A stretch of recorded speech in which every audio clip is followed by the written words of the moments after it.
अगर मनुष्य बन करके आपने सत्कर्म नहीं किया, भगवद आराधना नहीं की, केवल लौकिक कार्यों में ही मगन रहे, तो अगला जन्म हो सकता है सुअर कुत्ता का भी हो जाए, पशु पक्षी का भी हो जाए, भूत प्रेत, न जाने कितनी योनियों, 84 लाख योनियों में क्या क्या भगवान ने बनाया है। दुर्लभो मानुषो देहो, ये बड़ा दुर्लभ है मनुष्य शरीर, लेकिन क्षण भंगुरा, किसी भी क्षण मर सकते हो आप, ये ध्यान में रखने का विषय है। फांसी वाले को तो एक नियत समय है कि आपको कल 12 बजे फांसी दी जाएगी, लेकिन अपने को 12 मिनट का भी विश्वास नहीं है कि 12 मिनट में ही हमारा काम हो सकता है, हमारी आयु पूरी हो सकती है। दुर्लभो मानुषो देहो, देही नाम क्षण भंगुरा, पर यह है क्षण में नष्ट हो जाने वाली मनुष्य देही। इसमें एक कार्य है जो महान है, प्रायः सब लोग उससे विमुख रहते हैं। देखो, जितने भी कार्य किए जाते हैं वो सब सुख के लिए किए जाते हैं। हमारे अंदर एक मांग होती है कि हमें निरंतर अक्षुण्ण सुख मिले, जो कभी दुख का मुख न देखना पड़े। सब करते सुख के लिए है, लेकिन परिणाम दुख क्यों मिलता है? दुख कोई नहीं चाहता, ना चाहने पर भी दुख भोगना पड़ता है। ये दुख कहां से आ गया? हमारे कर्म परिणाम से। हम जो भगवान, शास्त्र, संत, इनकी वाणी के अनुसार ना चल करके केवल मनमानी आचरण किए, वो मनमानी आचरण पाप कर्म बन गए, और वो पाप कर्म का परिणाम दुख होता है, पुण्य कर्म का परिणाम सुख होता है। हम करते हैं शास्त्र विरुद्ध आचरण, पाप कर्म, तो हमें सुख कहां से मिल सकता है? इसलिए मनुष्य देही में बहुत सावधान होकर हमको भगवद अर्थ कर्म करने चाहिए। भगवद अर्थ न शुभ ना शुभ। जो शुभ कर्म है पुण्य, वो सोने की जंजीर से बंधा हुआ व्यक्ति है, और जो अशुभ कर्म है वो पाप, वो लोहे की जंजीर से बंधा हुआ है। तो लोहे और सोने से बंधा हुआ तो है ही ना, मुक्त कहां हुआ? कर्म बंधन से मुक्त होने के लिए मानव देह मिला है। इसलिए सबको सावधान होकर के जो भी कर्म करे, शास्त्र सम्मत करे, दूसरों का उपकार करने की भावना से करे, और वो कर्म भगवान को समर्पित कर दे। जो कर्म भगवान को समर्पित कर दिया जाता है वो मंगलमय हो जाता है। जैसे अग्नि में चंदन डालो या विष्ठा, अग्नि अपना स्वरूप प्रदान कर देती है। ऐसे ही संपूर्ण सृष्टि 3 गुणों से बनी हुई है, सतोगुण, रजोगुण, तमोगुण। ये तीनों मायामय गुण हैं, और इन्हीं गुणों के परिपाक से ही हमारे कर्म होते हैं। कभी हमारा मन बहुत शांत और अच्छा चिंतन करता है, कभी मन गलत भोगों का चिंतन करता है, कभी मन गुस्सा, आलस्य, प्रमाद, हिंसात्मक वृत्ति धारण करता है। तो 3 गुणों का प्रभाव है। सतोगुण शांत, रजोगुण भोग विलासिता, तमोगुण निद्रा, आलस्य, प्रमादोत्थम। निद्रा, आलस्य, प्रमाद आदि हिंसा की वृत्ति, द्वेष की वृत्ति, इन तीनों गुणों को जो परास्त कर दे, वो मानव देह लेने का लाभ प्राप्त कर लिया। पर प्रायः हमारी बुद्धि इधर आती ही नहीं अध्यात्म की तरफ। हमारी बुद्धि में एक बात रहती है कि मैं पढ़ लिख करके पदाधिकारी बन गया, या जो भी सर्विस कर रहा हूं तो अपनी मेहनत से कमा खा रहा हूं, इसमें भगवान की क्या जरूरत है? जब मैं अपनी मेहनत से कमा रहा हूं तो इसमें भगवान के भजन की या प्रार्थना की, आराधना की जरूरत क्या है? बस यही समाधान करना है कि हम यहाँ आए हुए हैं, ये हमारा घर नहीं है। ना पहले हम मनुष्य थे, ना आगे मनुष्य बनेंगे। ये बीच में मनुष्य देह मिली है।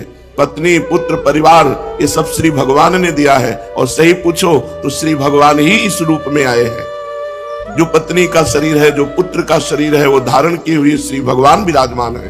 पर हम अज्ञान की धरा में भगवान को ना पहचानते हुए माया में संबंध स्वीकार करके आसक्त हो जाते हैं। मेरी पत्नी है, मेरा पुत्र है, मेरा घर है, मेरा मकान, और इसी आसक्ति के पोषण में पूरा जीवन निकल जाता है। अंतिम परिणाम में हाथ कुछ नहीं लगता। शरीर छूटने का जब समय आए तो आपने 50 वर्ष में जितनी धन संपत्ति कमाई है, उस संपत्ति को देकर अगर 1 सेकंड भी समय और बढ़ाना चाहे तो नहीं बढ़ेगा। इतना कीमती 50 वर्ष आपने भोगों में रत होकर के, नाना प्रकार की क्रियाएं करके, नाना प्रकार की संपत्ति एकत्रित की, लेकिन जब यहां से जाओगे तो कुछ नहीं जाएगा आपके साथ। तो कितना बड़ा घाटा हुआ। हम ऐसे मृत्यु लोक में आए कि यहाँ चाहे जितना बढ़िया मकान बना लो, चाहे जितनी महंगी गाड़ी खरीद लो, चाहे जितना बड़ा पद प्रतिष्ठा यश कीर्ति, लेकिन जहां शरीर छूटा तो सब धूल धूसरित, कुछ भी आपके साथ नहीं जाएगा। अगर आपने नाम जप किया है, भगवान की आराधना की है, तो फिर आपकी उन्नति को कोई नहीं रोक सकता।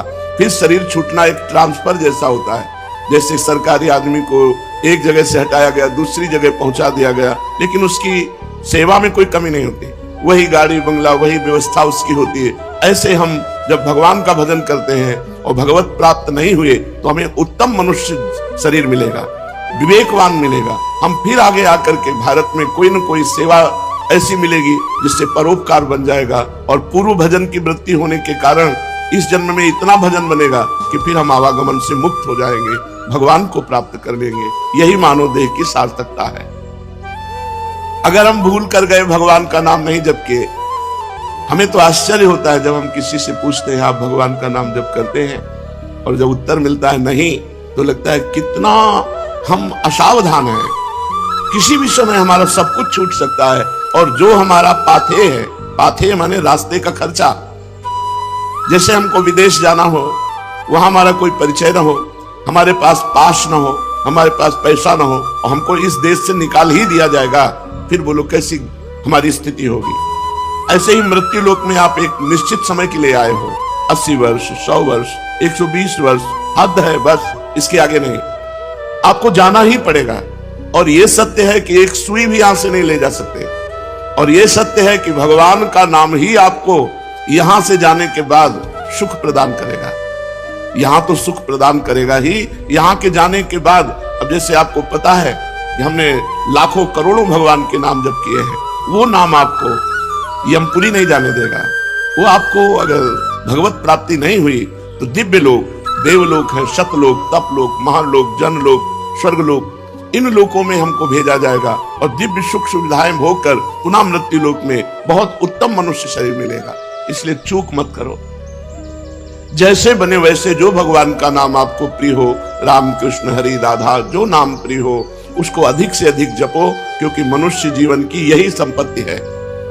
जिसने नाम जप नहीं किया सो परत्र दुख पावई, सिर धुनि धुनि पछताए, काल ही कर्म ईश्वर मिथ्या दोष लगाए। एकांतिक में बड़े धनी मानी पुरुष आए हुए थे, उन्होंने कहा मुझे कोई प्रश्न नहीं करना, लेकिन एक भय है मुझे, तो मेरे पास बहुत ऐश्वर्य है, मैंने जीवन में जो चाहा भगवान ने दिया, लेकिन अब मुझे डर लग रहा है कि मेरी मृत्यु हो जाएगी तो मेरा सब कुछ छूट जाएगा। इस डर से कैसे बचे?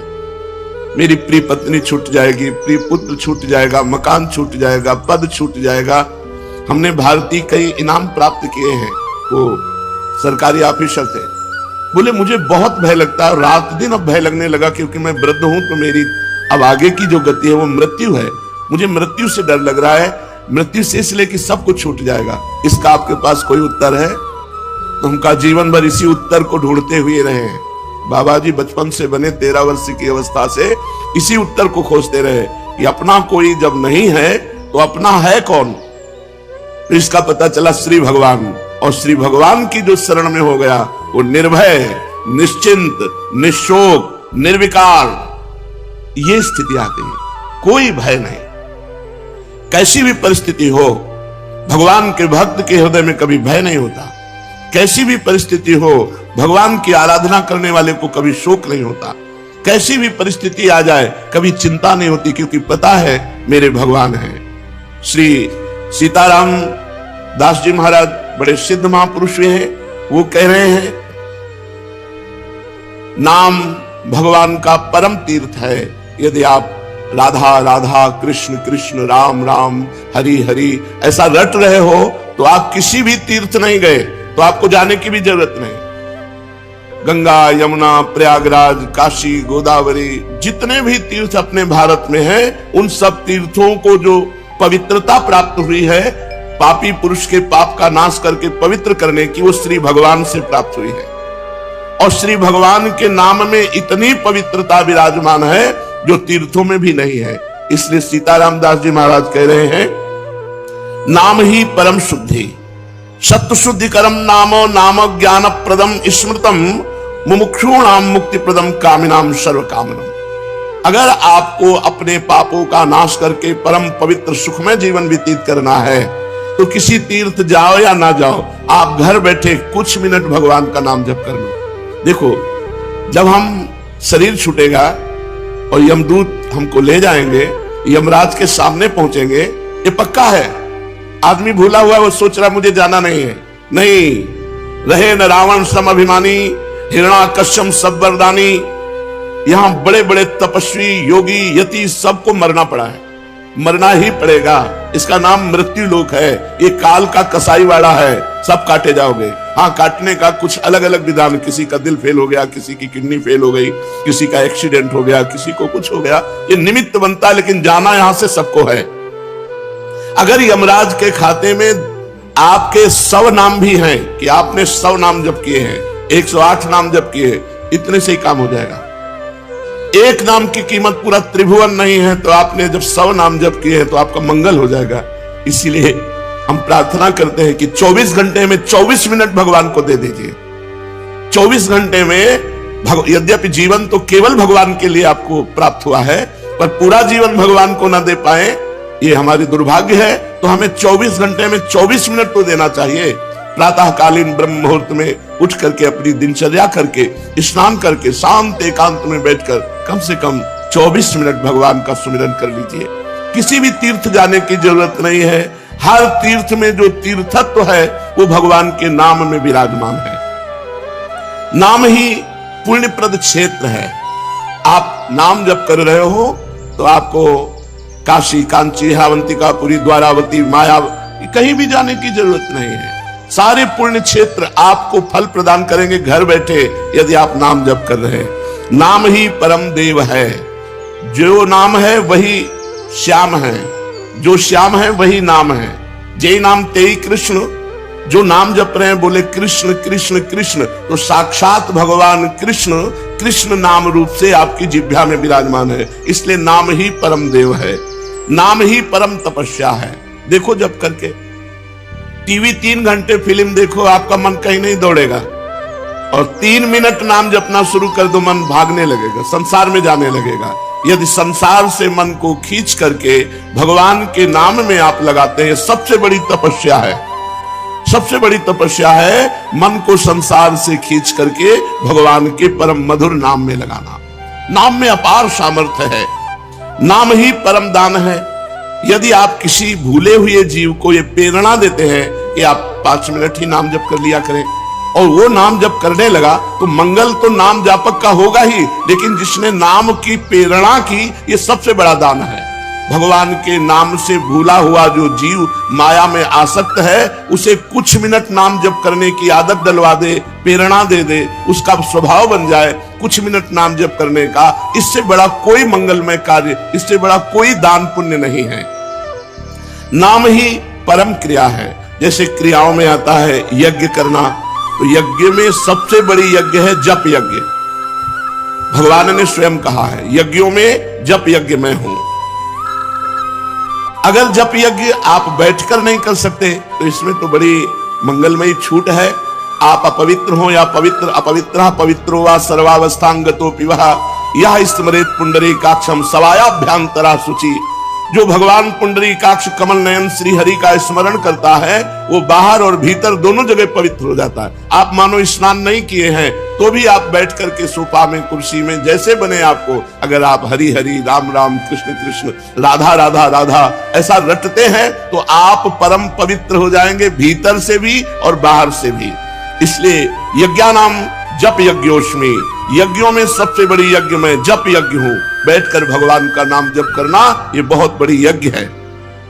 परम धर्म, छोटे छोटे धर्म है। एक भाई का भाई के प्रति क्या धर्म है, पति का पत्नी के प्रति क्या धर्म है, पत्नी का पति के प्रति क्या धर्म है, बेटे का पिता के प्रति क्या धर्म है, पिता का पुत्र के प्रति क्या धर्म है। इस तरह से लोक धर्म बहुत छोटे छोटे हैं। अगर आप अपना मंगल चाहते हो तो परम धर्म नाम, भगवान का नाम जप करना भी तुम्हारा परम धर्म है। जैसे पत्नी का पोषण करना, पुत्र का पोषण करना, पिता की सेवा करना, ये धर्म है, तो ये परम धर्म है भगवान का नाम जप करना। अवश्य नाम जप करना चाहिए, इसके बिना सो सब धर्म कर्म जरि जाऊ। वो सब धर्म कर्म में आग लगे जिसमें हम इतना रम गए कि भगवान का नाम ही भूल गए, भगवान का स्मरण करना ही भूल गए। हर जीव गर्भ में भगवान से वादा करके आता है, एक बार मुझे मां के गर्भ रूपी नरक से बाहर कर दो, हे प्रभु मैं ऐसा भजन करूंगा कि दोबारा इस नरक में ना आना पड़े। पर भूमि परत भा ढाबर पानी, तिम जीव ही माया लपटानी। जैसे आकाश से निर्मल शुद्ध जल गिरता है, भूमि में पड़ते ही गंदा हो जाता है, ऐसे ही जीव जे ही माँ के गर्भ से निकला उसका ज्ञान नष्ट हो गया। कहां कहां कहां वो रोने लगा और घर वाले आनंद मनाने लगे, बच्चा हुआ। हम फिर भूल गए, जैसे जैसे सयाने होते गए माया के संबंधों को सत्य मानते, ये मेरी माँ, ये मेरे पिता, ये अमुक अमुक अमुक अमुक, और भूल गए कि हम आए थे भगवान का भजन करने के लिए। इसलिए परम धर्म है भगवान का नाम जप करना, परम धन है नाम। कबीरा सब जग निर्धना, धनवंता नहीं कोई, धनवंता सोई जानिए जाके राम नाम धन होए। जब आप यहां से शरीर छोड़ेंगे एक सिक्का आपके साथ नहीं जाएगा, केवल भगवान का नाम आपके साथ जाएगा। इसलिए नाम ही परम अर्थ है, परम धन है। नाम ही भक्त का सुहृद है। सुहृद माने बहुत प्यार करने वाला। प्रहलाद जी से उनके मित्र पूछते हैं कि प्रहलाद जी आपकी आयु तो 5 वर्ष की है, कौन सी शक्ति आप में है कि त्रिभुवनपति हिरण्यकश्यप आपको आग में जलाता है, विष पिलाता है, सर्पों से डसवाता है, हाथी से कुचलाता है, पर्वतों से नीचे दबाता है, समुद्र में डुबाता है, लेकिन आपका बाल बांका भी नहीं होता, ऐसा क्यों? तो उन्होंने कहा मैं हरि नाम जपता हूं, हरिनाम के प्रभाव से मुझे भगवान गोद में लिए रहते हैं। तो ये दैत्यराज जितना विघ्न डालता है मेरा हरिनाम में उतना विश्वास और होता है। सबसे बड़ा भक्त का प्रिय सुहृद है भगवान का नाम। जहां कोई तुम्हें नहीं बचा सकता वहां भगवान बचा सकते हैं। बड़े बड़े अंग रक्षक रख लो, बुद्धि खराब हो गई तो अंग रक्षक ही तुम्हें सूट कर देगा, लेकिन भगवान का नाम, नाम पाहरू दिवस निशी, ध्यान तुम्हार कपाट। यदि भगवान का नाम आप स्मरण कर रहे हैं और वो आपकी रक्षा कर रहा है तो सुदर्शन चक्र आपकी रक्षा कर रहा है, कभी कहीं कोई बाल बांका नहीं कर सकता। भगवान का नाम भक्त का परम सुहृद है, मित्र है, और इस संसार के दुखों से मोक्ष केवल भगवान का नाम दिला सकता है। आज कलयुग है, कलयुग में कोई अन्य साधनाएं पुष्ट नहीं हो सकती। कलयुग केवल नाम आधारा, सुमिर सुमिर नर उतर ही पारा। केवल भगवान का नाम, इसमें पैसा नहीं लगता भाई। इसमें पैसा देना हो तो परेशानी हो कि भाई धनी लोग ही ले सकते हैं नाम। नाम में पैसा दिखा, केवल तुम्हें समय देना, वो भी अगर बैठकर नहीं दे सकते तो चलते फिरते, उठते बैठते, खाते पीते, कार्य करते आप भगवान के नाम का स्मरण कर सकते हैं। अरे प्रीतम तुम डर क्यों रहे हो? तुम केवल मेरा नाम लो, देखो तुम्हें किसी से नहीं डरना। मैं वो हूं, मेरे डर से अग्नि प्रज्वलित होती है, मेरे डर से सूर्य तपता है, मेरे डर से देवराज इंद्र अपना कार्य करते हैं, वायु देवता अपना कार्य करते हैं, मृत्यु देवता अपना कार्य करते हैं। मेरे भक्त को कोई भयभीत नहीं कर सकता, श्री भगवान के वचन। इसलिए किसी की ताकत नहीं कि मेरे भक्त का मंगल कर सके। तुम व्यर्था चिंता मत करो, ऐ देहधारी, केवल तुम मेरा नाम जप करो, फिर देख तेरे में कितनी दिव्य शक्ति आ जाती है। कुछ मत सोच, निर्भय रहे, केवल मन लगे या ना लगे जिह्वा से नाम ले, राधा राधा राधा, मन लगे ना लगे। कुछ लोगों का प्रश्न रहता है कि यदि मन ना लगे, हमारा मन भजन में नहीं लगता और फिर हम भजन करते हैं तो क्या लाभ मिलेगा? तो मन लगे ना लगे, जब भोजन पाओगे तो तुम्हारा पेट भर जाएगा कि नहीं भर जाएगा? मन लगे ना लगे, रास्ता चलोगे तो लक्ष्य प्राप्त हो जाएगा कि नहीं हो जाएगा? ऐसे ही मन लगे ना लगे, आप राधा राधा बोलोगे, आपको भगवत प्राप्ति निश्चित हो जाएगी, आपके दुखों का नाश हो जाएगा। अरे प्रीतम, तुझे भगवान कितना प्यार करते हैं तुझे पता नहीं। सच्ची मानिए, भगवान ने सबको फ्री वायु दी है, फ्री आकाश अवकाश दिया है, पृथ्वी में वास दिया है, मानव देह दिया है, जल दिया है। किसका टैक्स है? किसकी फीस लेते हैं भगवान? लेकिन आप भगवान का स्मरण नहीं करेंगे तो दुर्गति को प्राप्त हो जाएंगे। अरे प्रीतम, तेरी आकांक्षा पूर्ण करने के लिए मैं समर्थ हूं, तू जो चाहेगा मैं तुझे दूंगा, पर तू मेरा नाम जप कर। भगवान कितना प्यार करते हैं, जो हमको जिस बात को हम भूले हुए हैं उस बात को समझा रहे हैं। मैं सदैव तेरे पास रहता हूं, तू जानता नहीं है। कोई ऐसा नहीं जिसके पास भगवान ना हो, क्योंकि सर्वत्र भगवान है। तो जहां मैं हूं वहां भगवान है, सबके भगवान है तो मेरे भी भगवान है, सब समय में भगवान है तो जिस समय में जहां हूं उस समय भी भगवान है, सबके भीतर है, हमारे भी भीतर है। हम कभी एक क्षण भी भगवान से अलग नहीं रहते, पर हम भगवान का चिंतन नहीं करते, इसलिए अनुभव नहीं होता। तूने कामिनी की चाह की स्त्री की तो मैं तेरी स्त्री बनकर तेरे पास बैठ गया। पक्की बात, पक्की बात। जब सृष्टि नहीं थी तब केवल श्री भगवान थे, जब सृष्टि नहीं रहेगी तो केवल श्री भगवान रहेंगे, तो बीच में जो कुछ है वो सब श्री भगवान ही बने हुए हैं। वेद कहता है एकोहम बहुश्यामः, मैं एक बहुत रूपों में हो जाऊं, ऐसा परमात्मा ने संकल्प किया तो वही परमात्मा स्त्री बन गया, पुरुष बन गया, जड़ बन गया, चैतन्य बन गया, अच्छा बन गया, बुरा बन गया। भगवान कह रहे हैं अय प्रीतम, अय प्यारे, तूने कामना की स्त्री की तो मैं स्त्री बन गया। जो जो तू कामना करता है मैं वही पदार्थ बन जाता हूं, वही व्यक्ति बन जाता हूं, वही वस्तु बन जाता हूं। इसलिए तुझे कह रहा हूं कब तक तू कामना करता रहेगा मेरे को भूल करके, इसलिए मेरा स्मरण कर और कामनाओं का त्याग कर, तो मैं तेरे समीप ही हूं, तुझे ऐसा अनुभव हो जाएगा। जिस देह से तू ममता करता है, इस ढांचे से, पांच भौतिक शरीर से, तू देह नहीं है। चाहे जो कोई कितना विद्वान हो, बुद्धिमान हो, कोई 50 वर्ष से शरीर में रह रहा है, कोई 40 वर्ष से रह रहा है, कोई 30 वर्ष से रह रहा है। पूछो तुम अपने को जानते हो? बड़े बुद्धिमान बनते हो, बड़े ज्ञानी बनते हो, अपने को जानते हो? तो कहेगा हाँ जानते हैं, मैं अमुक जगह जन्म लिया हूं, मैं नहीं, ये तो देह का परिचय दे रहे हो, ये तो ढांचे का परिचय दे रहे हो। जो 3.5 हाथ का ढांचा है तुम्हारे हाथ से, इसका तुम परिचय दे रहे हो। इसमें जो तुम रह रहे हो वो कौन हो? उत्तर नहीं है।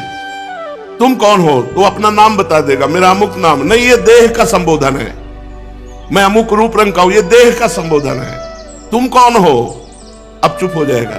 बस यही बात जान ले तो परमात्मा प्राप्ति हो जाए। भगवान का चिदानंदमय स्वरूप तुम हो। अपने को भूल करके पुरुष शरीर में तो पुरुष मान लिया, स्त्री शरीर में तो स्त्री मान लिया। अरे ओ मेरी संतान, श्री भगवान कह रहे हैं, इस जड़ देह की ममता से ही तेरा पतन हुआ है। इस शरीर से ममता हटा और मेरे में चित्त को जोड़, तो परिणाम में तू देखेगा कि तू मेरा ही स्वरूप है। सोई जाने जही देह जनाई, जानत तुम्हें हो जाई। अपने सच्चिदानंदमय आत्म स्वरूप का विस्मरण करके तू भोगों में, प्रपंच में, सब में फंस गया, और यही फंसाव अंतिम समय तेरा चिंतन बनेगा, और फिर अगला जन्म उसके परिणाम से हो जाएगा।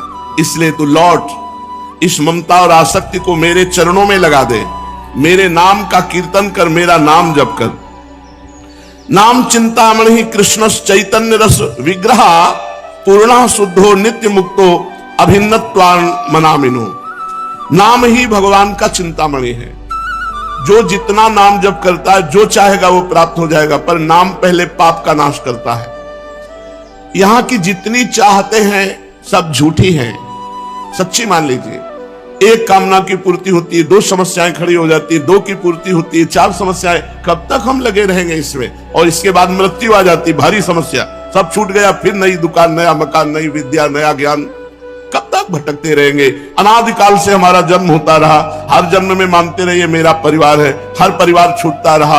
अब हम कम से कम मानव देह जो मिला है इसे आखिरी कर ले। भजन के द्वारा, भगवत चिंतन के द्वारा हम ये चाह करें कि एक बार तो श्री भगवान को देखें, एक बार तो भगवान का साक्षात्कार करें। पर जीव ऐसा भूला हुआ है कि चाह ही नहीं है कि भगवान से मिले। तो भगवान का नाम चिंतामणि है। यदि आप लौकिक पदार्थ भी चाहते हो तो वो पुण्य के बल से प्राप्त होते हैं। तो सबसे बड़ा पुण्य है भगवान का नाम। खूब भगवान का नाम जप करो। नाम चैतन्य रस विग्रह, भगवान का चिदानंद स्वरूप नाम है कृष्ण। ये कृष्ण चिदानंद में जप कर देखो, बड़ा ज्ञान समाया हुआ है। जो राम राम नहीं कह पाते थे, मरा मरा मरा उल्टा जपे, वो ब्रह्म ज्ञानी हो गए। वो भगवान के पावन चरित्र को रचा वाल्मीकि रामायण में। अगर हम सीधे राम राम जप रहे हैं, राधा राधा जप रहे हैं, तो हमें कौन सा ज्ञान नहीं प्राप्त हो जाएगा? चैतन्य रस विग्रह, पूर्ण शुद्ध, नित्य मुक्तो अभिन्न स्वान नाम नामिनो। नामी और नाम अभेद है, भगवान और भगवान का नाम अभेद है। अगर हम नाम जप कर रहे हैं तो मानो भगवान कृष्ण ही कृष्ण नाम के रूप से हमारी जिह्वा में, मानो राधा किशोरी ही राधा नाम से हमारी जिह्वा में विराजमान है। अये शरीरधारी, तू केवल नाम ले, किसी रोग में इतनी बड़ी सामर्थ्य नहीं कि तुझे परास्त कर सके। सच्ची कहता हूं, अगर भगवान नाम का आश्रय ना हो तो दुर्गति हो जाए। ये नाम की महिमा से तुम्हें कह रहे हैं, कोई भी बड़े से बड़ा रोग उसे परास्त नहीं कर सकता जो भगवान का नाम जप कर रहा है, जो भगवान की भक्ति से युक्त है, जो भगवान के आश्रय से। और शोक, चाहे सब कुछ नष्ट हो जाए तो भी भगवान का नाम जप करने वाले के हृदय में शोक नहीं होता। दुख ज्वाला, हमने देखा कि जब हमें अधिक पीड़ा होती तो किशोरी जो हमें अधिक सुख देती है, इतना आनंद अंदर से दे देती है कि बाहर शरीर का दुख हमें पीड़ा नहीं पहुंचा पाता। यदि आप दुख से बचना चाहते हो तो भगवान नाम का निरंतर रटन करो, नहीं तो ये संसार ऐसा है, इतनी ओवर थिंकिंग बढ़ती चली जाएगी कि आपको डिप्रेशन में पहुंचा देगी। अगर नाम जप नहीं करोगे, सत्कर्म नहीं करोगे, भगवत आराधना नहीं करोगे तो तुम्हारा मन ही तुम्हें क्लेश देने के लिए उतारू हो जाएगा, तुम्हारा मन ही तुम्हें भयभीत कर देगा, तुम्हारा मन ही तुम्हें गंदी आदतों में फंसाकर तुम्हें नष्ट कर देगा। इसलिए भगवान नाम, चाहे वो जो नाम प्रिय हो या गुरुदेव के द्वारा मिला हो, उसे खूब जपिए।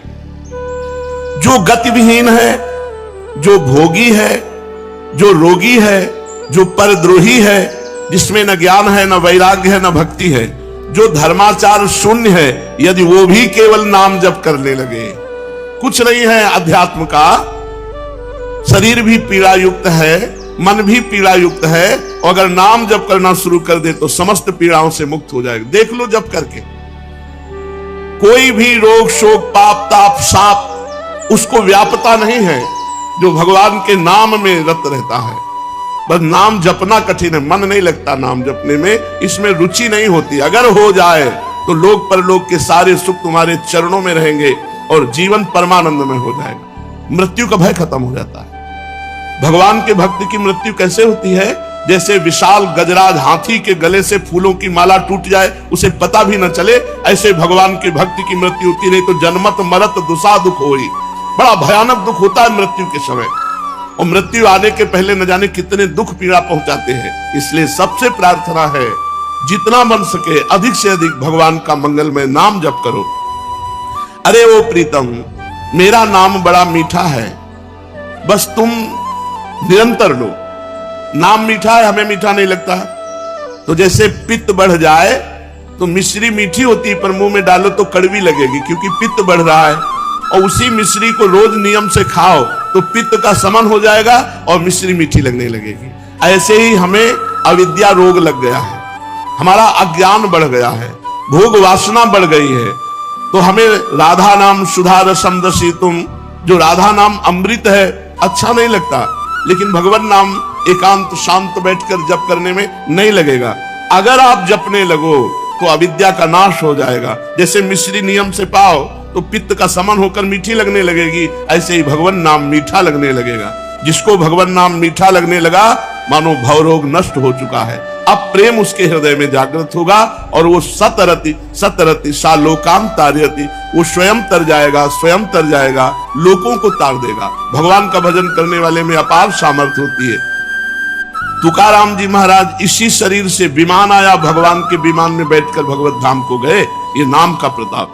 वो इतने नाम प्रेमी थे, हर समय नाम जप करते थे, विठ्ठल विठ्ठल विठ्ठल। महाराष्ट्र में भगवान विठ्ठल रूप से विराजमान है। वो जहां चरण रख देते वहां की भूमि बोलती विठ्ठल विठ्ठल विठ्ठल। ऐसा उनका निरंतर नाम जप का प्रभाव था, और बड़े चमत्कार नाम जप से। वीर शिवाजी महाराज दर्शन करने के लिए तुकाराम जी के पास गए, तो संत दर्शन की एक मर्यादा है कि आप अपने वैभव को ना दिखाएं, वहां दैन्य भाव से जाएं। तो राजा होते हुए भी शिवाजी ना सिर पर पाग, ना चरणों में पादुका, हाथ जोड़कर सादी पोशाक पहनकर, और 2 अंगरक्षक वो भी गेट में छोड़ दिए, अकेले जाकर तुकाराम जी के चरणों में प्रणाम किया। तुकाराम जी केशव विठ्ठल विठ्ठल विठ्ठल, माधव विठ्ठल विठ्ठल विठ्ठल, वो कीर्तन में मगन थे। इतने में मुगल सैनिकों को पता चला कि शिवाजी बिना सैनिकों के तुकाराम जी के पास गए हैं। उन्होंने सोचा बहुत अच्छा अवसर इनको बंदी बना लेने का।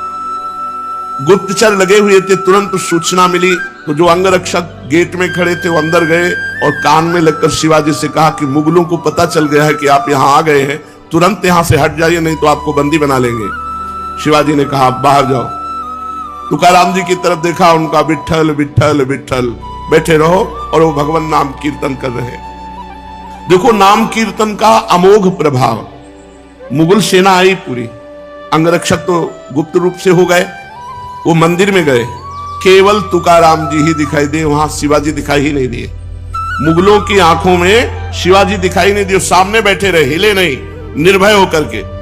पूरे मंदिर में ढूंढा, जब नहीं मिले तो उनका गलत सूचना मिली और वो वापस चले गए। और वो वैसे ही कीर्तन में बैठे रहे, तुकाराम जी कीर्तन कर रहे, सामने शिवाजी, लेकिन कोई मुगल शिवाजी को नहीं देख पा रहे, मुगल सैनिक।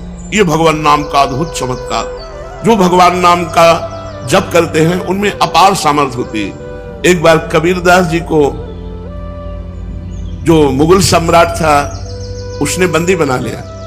उनकी मां को कुछ विद्वान जनों ने कि तुम्हारा लड़का देखो राम राम कहता है, उचित होगा कि वो अपने धर्म का नाम उच्चारण करे, इसलिए तुम बादशाह से यदि कह दो तो वो तुम्हारे धर्म की बात मानेगा। वो बूढ़ी माँ, उनको समझ में आया कि ठीक बात कह रहे हो। बादशाह से विद्वानों ने निंदा करके कबीरदास जी के लिए विपरीत भावना भर दी, बंदी बना लिए गए कबीरदास जी। तो इनसे कहा कि तुम इस नाम को छोड़ो। उन्होंने कहा नहीं, जो लगन लग गई अब वो छूटने वाली नहीं, तो उनका इसे हाथी से रौंदा दो। तो कबीरदास जी के दोनों हाथ ऐसे जमीन पे रखकर बांध दिए गए, खूंटे में ऐसे ऐसे गाड़ कर रस्सी से ऐसे बांध के, और सामने से मतवाला हाथी दौड़ाया गया। तो हाथी जो ही आता तो बस जब 4 कदम दूर रह जाता तो बड़ी जोर से चिघार कर वापस लौट जाता। बादशाह ने कहा क्यों हाथी रौंदता क्यों नहीं? महावत से कहा। महावत ने कहा कबीरदास की जगह में एक बबर शेर दिखाई देता है, इसलिए हाथी वापस आ जाता है। बादशाह ने कहा तुम झूठी बात कहते हो, मैं स्वयं चढ़कर देखूंगा। और जब हाथी पर सवार हुए और जे ही उनको रौंदने के लिए आगे बढ़ाया तो देखा बबर शेर, तो वापस आती भगवान नरसिंह स्वयं वहां प्रकट हो गए अपने नाम जापक की रक्षा के लिए। फिर दूसरी चाल चली, कबीरदास जी को जैसे प्रहलाद जी को होली में दहन किया, ऐसे कबीरदास जी को जलाने का प्रयास किया। पूरा लकड़ियों का ढेर लगा दिया, बीच में कबीरदास जी को विराजमान कर दिया और आग लगा दी। राम राम राम राम राम, एक भी रोमा नहीं झुलसा, पूरी लकड़ियां भस्म हो गई कबीरदास जी की। ये कथा हमको पुष्टता प्रदान करती है कि हमें किसी भी दुख में, किसी भी संकट में कोई भी माया के काम क्रोध लोभ फंसा ना सके। हम भगवान का नाम जप करें, नाम में अपार सामर्थ्य है। ओ प्रीतम, तेरे सब दुख दूर करने के लिए मेरा नाम समर्थ है। तू नाम ले, केवल चिंता मत कर, मैं तेरे भीतर बाहर सब कुछ देख लूंगा। भगवान कहते हैं भीतर तुम्हारे विकारों को मैं देख लूंगा और बाहर तुम्हारे विरोधियों को देख लूंगा, तुम केवल मेरा नाम जप करो।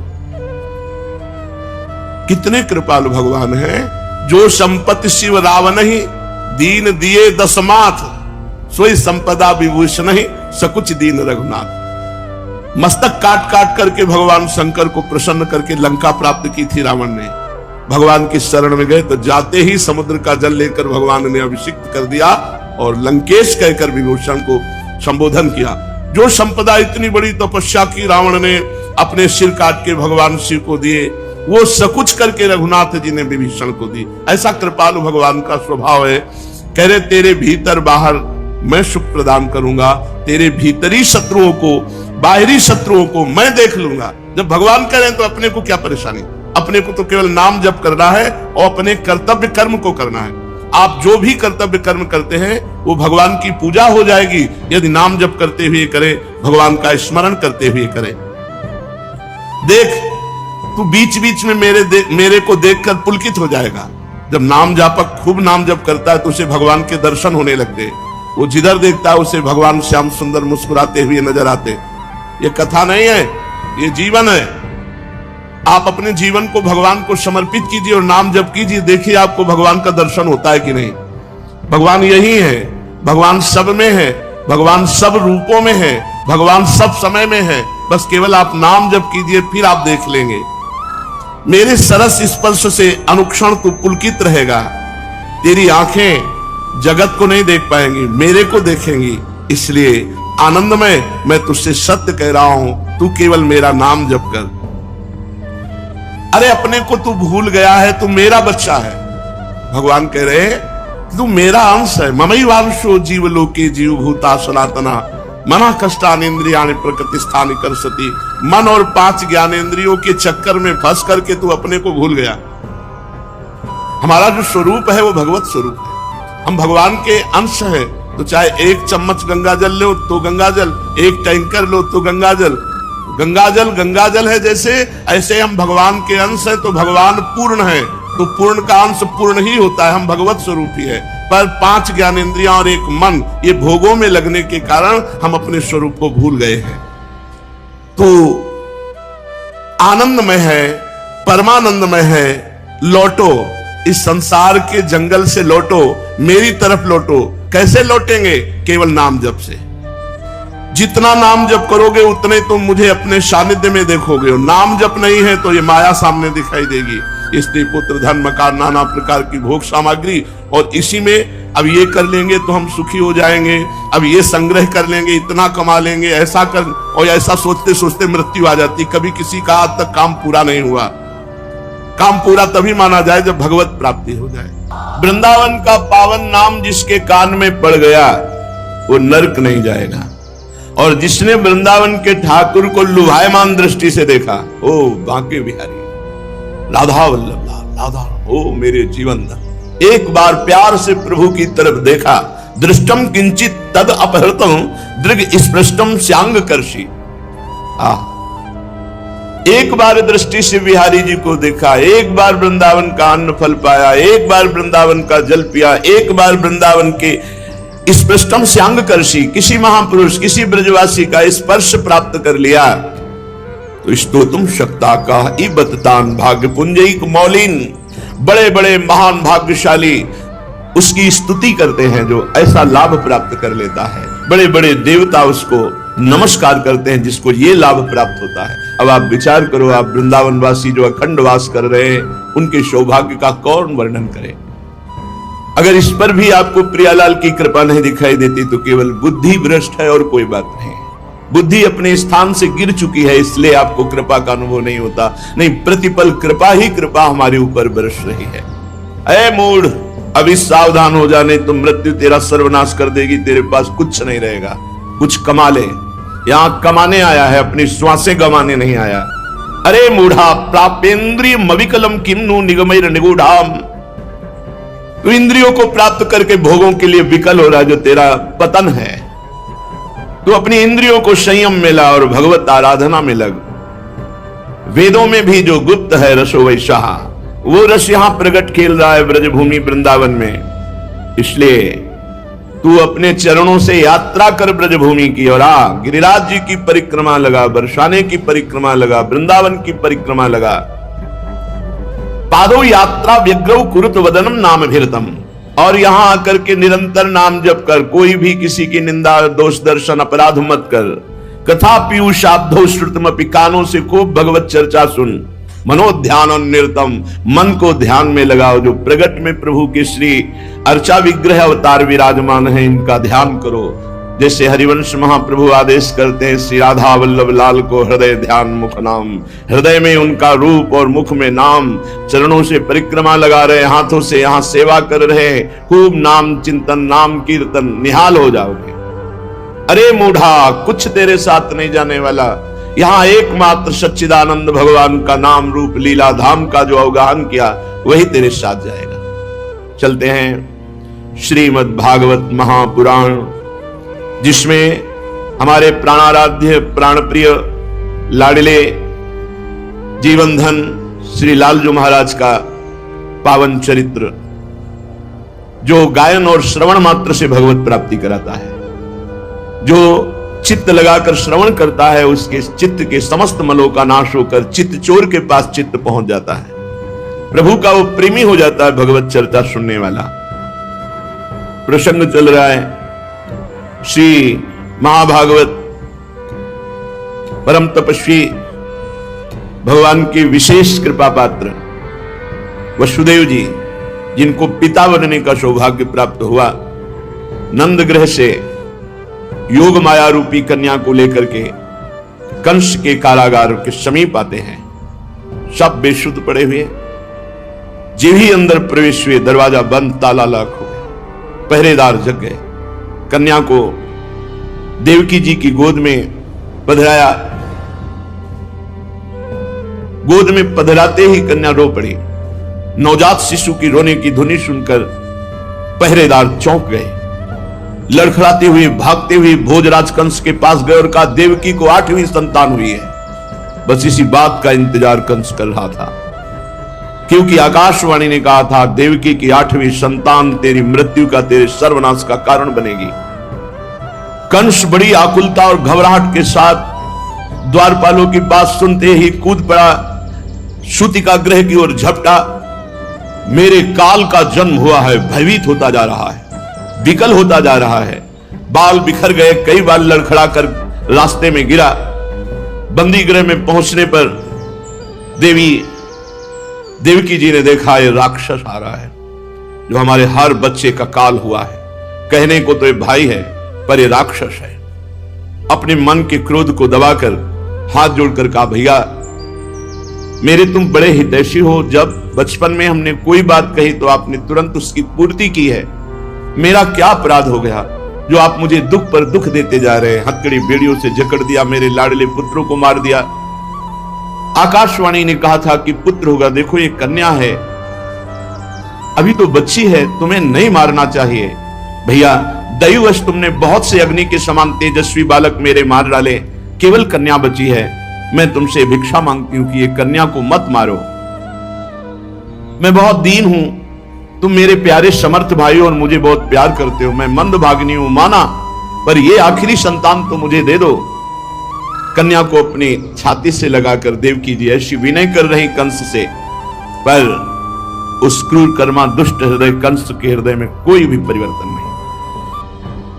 कन्या का ऐसे पैर पकड़ा और जबरदस्ती इसे छीन लिया और एक चट्टान पर प्रहार किया। पैर पकड़कर कन्या का स्वार्थ ने अंधा कर दिया था, परंतु कन्या कोई साधारण कन्या नहीं, महाशक्ति है। हाथ से एकदम छूटी और आकाश में जाके छा गई।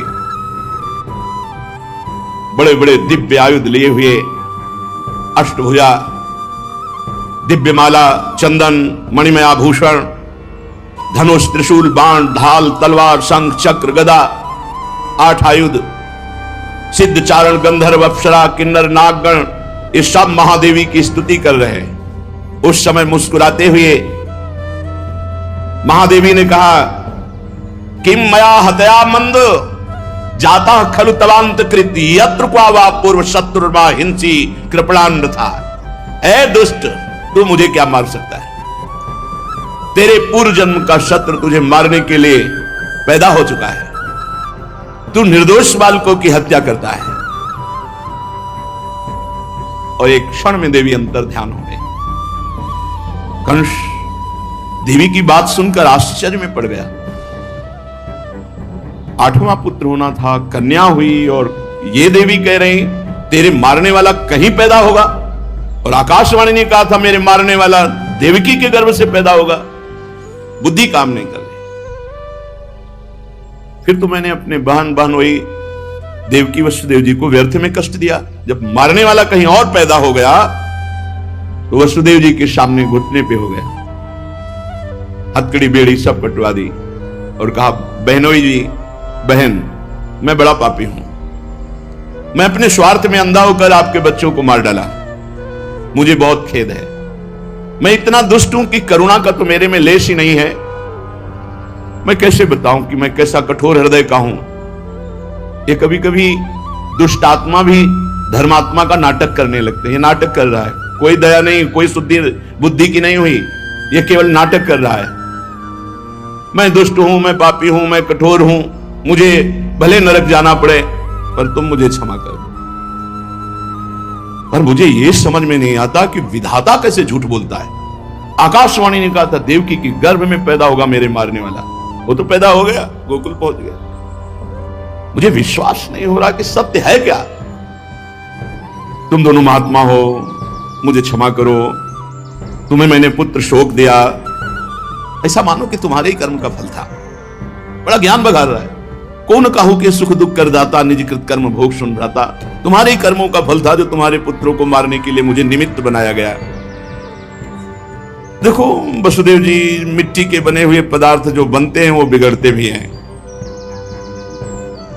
हाँ, शरीर बनता बिगड़ता है और जीवात्मा तो अजर अमर है। कितना सुंदर ज्ञान बगा रहा है कंस। ऐसे ज्यादातर ज्ञान सबके है, पर उसका प्रयोग। वसुदेव जी, जो लोग तत्व ज्ञानी नहीं है ना, वो शरीर को आत्मा मान बैठते हैं और शरीर के सुख दुख को अपना सुख दुख मान लेते हैं। शरीर का आना जाना, जन्म मृत्यु अपना मान लेते हैं। जो तत्व ज्ञानी नहीं, ये तत्व ज्ञानी है। बड़ा ज्ञान है लोगों में, उपदेश करने में बहुत कुशल लोग मिलेंगे, लेकिन अपने मन को चेला बना ले ऐसा कोई बिरला योगी होगा जो अपने मन को उपदेश दे करके सही रास्ते पे चलावे। वही उपदेष्टा, वही गुरु।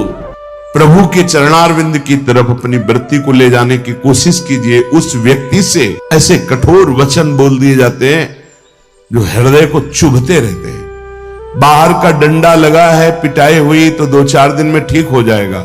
ये हजारों दोषों की पंक्तियां यहां हैं। कोई कह दे हम निर्दोष हैं, हमें लगता है कि यही सबसे बड़ा दोष है। नहीं तो अंदर देखा जाए ना, तो क्रम क्रम से धीरे धीरे निर्दोष हुआ जा रहा है। क्रोध वेग सह गए तो वाणी और मन और शरीर के द्वारा जो हिंसा का वेग है उससे बच जाएंगे। फिर कह रहे हैं उदर वेगम, उदर वेग भूख। और आपको सच्ची कहते हैं कि कई कई दिन भोजन न मिलने पर भी शरीर में गंगा जल के कारण कभी कमी महसूस नहीं। जब पेट में भरपेट भोजन ही नहीं है ना, तो और कुछ चिंतन ही नहीं रहा। यौवन अवस्था, जवानी ऐसे भगवान ने काटी है कि याद ही नहीं रहा कि संसार का कोई सुख होता है। शासन में ले लिए तो जनेंद्री को आप शासन में ले लेंगे, और अगर रसेंद्री को शासन में ले लिया तो जनेंद्री को शासन में ले सके। कुत्सितवाद, वाचो वेगम, वाणी के वेग को शासन में लीजिए। और मनशाह, मनोवेगम, मन का वेग आता है। ये देखूं, ये भोगूं, आदि आदि संकल्प विकल्प, इसके वेग को सह जाओ। कुछ नहीं बोलना, सहने का मतलब होता है कुछ नहीं बोलना। मन कह रहा मुझे ऐसा करना है, मुझे ऐसा करना है, मुझे ऐसा, कुछ नहीं बोलना। कुछ भी उसकी जलन जो हो रही है किसी से नहीं कहना, शांत गंभीर, खत्म। पर उपासक क्या करता है, जो कच्चा उपासक है, नहीं नहीं अब मेरे मन में आ रहे, मेरे मन में जलन हो रही, मुझे ऐसा करना है, मुझे ऐसा नहीं। शांत, न बोलना है जो मन में आ रहा है, ना उसकी जलन पर ध्यान देना है। अपने मंत्र नाम उपासना कर्तव्य में लगे रहो, शांत हो जाएगा। इसके शांत करने की युक्ति है, इसे मतलब मत रखो। जैसे एक पागल आदमी रोड में खड़े तुम्हारे ऊपर कंकड़ फेंके, थूके, गाली दे, तो अपने लोग क्षमा भाव से क्यों पागल है, ऐसे मन भी पागल है, इसके निर्णय पे ना हो। ये क्षण क्षण में बदल, इसको भजन से मतलब नहीं है, इसको क्षण क्षण में नवीन नवीन प्रपंच चाहिए। ये मनशा वेगम, मनोवेगम, इसका स्वरूप यही है, यही बंधन और मोक्ष का कारण है। ये क्षण क्षण में प्रपंच चाहता है। 5 ज्ञानेंद्रियों के द्वारा ये जाल रचा करता है जीव को फंसाने का। जहां हो, जैसी परिस्थिति में हो, बहुत अच्छी परिस्थिति भगवान ने दी, उसी परिस्थिति में भजन कर ले जाओ। परिस्थिति बदलने की जरूरत नहीं है, भजन करने की जरूरत है। भजन कर ले गए तो स्थिति बदल जाएगी, परिस्थिति नहीं। परिस्थितियां कहीं भी अनुकूल नहीं होती, स्थिति अनुकूल बनाई जाती। भजन के द्वारा स्थिति। जीवन में कभी कोई परिस्थिति ही ऐसी नहीं रही जिसमें भजन किया जा सके। जीवन में पूरे, अगर पूरे जीवन के तारतम्य को देखते हैं तो एक कष्ट की वेदी पर स्वाहा ही स्वाहा होता रहा है। जीवन की आहुति केवल कष्ट पर, और आज भी कष्ट ही कष्ट। फिर आप सोचोगे सुख किसे कहते हैं?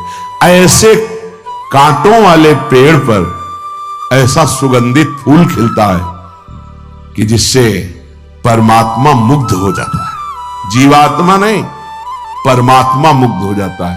वो ये मार्ग है। उस सुमन को लेकर वो अपने श्रृंगार में लगा लेते हैं। सुमन, सुंदर मन, ये कांटों पे खिलता है, जैसे गुलाब का फूल कांटों पे नहीं खिलता, हाँ ये कांटे हैं। हर द्वंद की पीड़ा को सहता हुआ जब उपासक आगे बढ़ता है तब सुमन खिलता है। उस सुमन को प्रियाजू अपने केश पास पे धारण करती है, उस सुमन को प्रियाजू अपने कर कमल में लेती है। अगर आप सहना नहीं सीखे, मांगे बनी रही हृदय की, ऐसा हो तो भजन हो सकता है, ऐसा हो तो भजन, लिख लो आप। मन बहुत चंचल है, इसको हर समय नवम नवम नवम, जहां जैसी परिस्थिति उसी में भजन करके निकल चलो। गृहस्थ में हो, विरक्त में हो, गांव में हो, शहर में हो, जहां जैसी परिस्थिति, परिस्थिति बदलने की कोशिश मत करो, स्थिति बदलने की कोशिश करो। जिनको लगता है परिस्थिति बदल जाएगी तो भजन होने लगेगा, नहीं, भजन होने लगेगा तो किसी भी परिस्थिति में भजन होने लगेगा। भजन नहीं तो किसी भी परिस्थिति में नहीं होगा, पक्का समझ लीजिए। इसलिए मनोवेगम, ये जो मन का वेग आ रहा है, इसको आप सहना सीखो और प्रियाजू पर भरोसा रखो। उनको जैसी परिस्थिति देनी होगी दे देंगे ना, भरोसा रखो। अगर मांग मुख से निकाल दी तो अधूरापन साबित हो जाएगा कि हमको ये खाना पीना, ये हमको पहनना, ये ऐसी परिस्थिति, ये ऐसी छोड़ दो। जोई जोई प्यारो करे सोई मोहि भावे। शांत हो जाओ, मन के वेग को सह जाओ। क्रोध वेगम, महाप्रभु कह रहे कुत्सितवाद विकार है। समस्त विकारों में प्रधान विकार होता है काम। काम से ही क्रोध का प्रादुर्भाव होता है। क्रोध एक वृत्ति है जो आने जाने वाली, स्थायी कोई नहीं है। जिस समय आपके अंदर क्रोध आए, इस समय मौन होकर हट जाइए वहां से, तुरंत जाकर थोड़ा ठंडा पानी पिए, प्रभु के चरणारविंद की तरफ अपनी वृत्ति को ले जाने की कोशिश कीजिए। उस व्यक्ति से चिंतन हटाइए जिससे क्रोध आ रहा है, उस व्यक्ति की उस क्रिया से चिंतन हटाइए जिससे क्रोध आ रहा है, हट जाइए। ये क्रोध का वेग अगर आता रहा तो भजन करने पर भी अनुभव नहीं हो पाएगा। एक बार अच्छे से क्रोध आ जाए, अंदर हृदय जल जाए, तो 1 महीने भजन के प्रभाव को रोक देता है पूज्य बाबा के उसमें। फिर आप अगर 12 बार साल में आ गया तो क्या अनुभव में आ गया। इसीलिए 20-20, 50-50 वर्ष हो रहे हैं, कुछ अनुभव में नहीं आ रहा। बहुत सावधान। क्रोध हमारा नाश करता है, किसी और का नहीं। हमारे भजन का, हमारे हृदय के आनंद का, हमारी वृत्ति का बड़ा हल्का स्वरूप हो जाता है क्रोधी पुरुष का।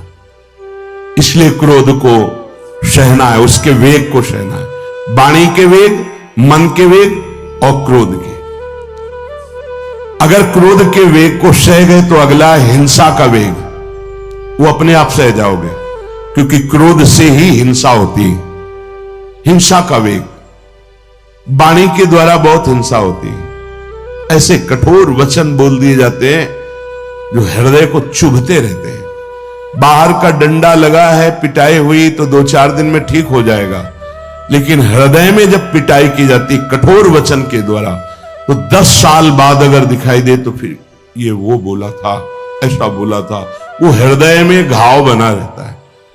वाणी का हिंसात्मक स्वरूप प्रायः क्रोधी जनों में ही पाया जाता है। अगर क्रोध वेग को सह गए तो वाणी के द्वारा हिंसा नहीं होगी, और मन के द्वारा मलिन हृदय में हिंसा का भाव होता है कि चलो हम वैष्णव में मारेंगे तो नहीं, पीटेंगे तो नहीं आपको, लेकिन भगवान तुम्हारा नाश करेंगे। भगवान बहुत जल्दी, ऐसा भाव मन में, ये भी हिंसा है। शरीर के द्वारा तो ना वाणी के द्वारा, ना मन के द्वारा, ना शरीर के द्वारा। क्यों? उसके हृदय में भगवान बैठे हैं, हमको उनको रिझाना है। हमें निर्दोष होकर भगवत प्राप्ति करनी है। ये हजारों दोषों की पंक्तियां यहां हैं। कोई कह दे हम निर्दोष हैं, हमें लगता है कि यही सबसे बड़ा दोष है। नहीं तो अंदर देखा जाए ना तो क्रम क्रम से धीरे धीरे निर्दोष हुआ जा रहा है प्रभु की कृपा से। कोई जन्म से निर्दोष नहीं होता, वो तो अवतार होते हैं भगवान के। एक पद में था, शरण जिसको ले ली हृदय से लगा, और विषय पंख से धीरे धीरे, क्रमशः विषय पंख से धीरे धीरे उसको हटाया। हित जो महाराज जी के लिए आया, हमारे हृदय को धीरे धीरे निर्विषय किया जा रहा है। और सहत सहत बाढ़े भगत ग्रेतन गुरु हितगार, इन दोनों का मिलान कर धीरे धीरे सहाते सहाते हमें निर्विषय किया जा रहा है। आचार्य चरण इष्ट देव गुरुदेव कर रहे हैं, हमको राजी रहना है। जैसी परिस्थिति है, जैसी भी हमें गुरुदेव रख रहे हैं, इष्ट देव रख रहे हैं, हमें राजी रहना है। इससे क्या होगा कि हमारे अंदर क्रोध नहीं आएगा, गुस्सा नहीं आएगा। नहीं, ये इतना बेईमान मन है कि इष्ट देव पे भी गुस्सा कर सकता है, ये आचार्य पे भी गुस्सा कर सकता है, ये परम कृपालु गुरुदेव पर भी गुस्सा कर सकता है। क्रोध वेग सह गए तो वाणी और मन और शरीर के द्वारा जो हिंसा का वेग है उससे बच जाएंगे। फिर कह रहे हैं उदर वेगम, उदर वेग भूख। आप लोगों को तो हमें लगता है कि इस वेग को सहना ही नहीं पड़ता। ये जो विरक्त गंगा किनारे घूमने वाले हैं, इनको ज्यादा इस वेग को सहना पड़ता था, क्योंकि प्रायः कभी ऐसे शाम के समय पहुंचना होता जब आप गंगा किनारे नहीं रुक सकते तो आश्रम। अब वहां पूछ लिया तो पूछ लिया, नहीं पूछ लिया तो राधे श्याम पड़े। अगर कोई मंदिर मिल गया तो हम आश्रम आदि कोई खोजना ही नहीं, गांव में तो जाना ही नहीं है, क्योंकि नवीन अवस्था में कभी गांव में भिक्षा भी नहीं मांगी।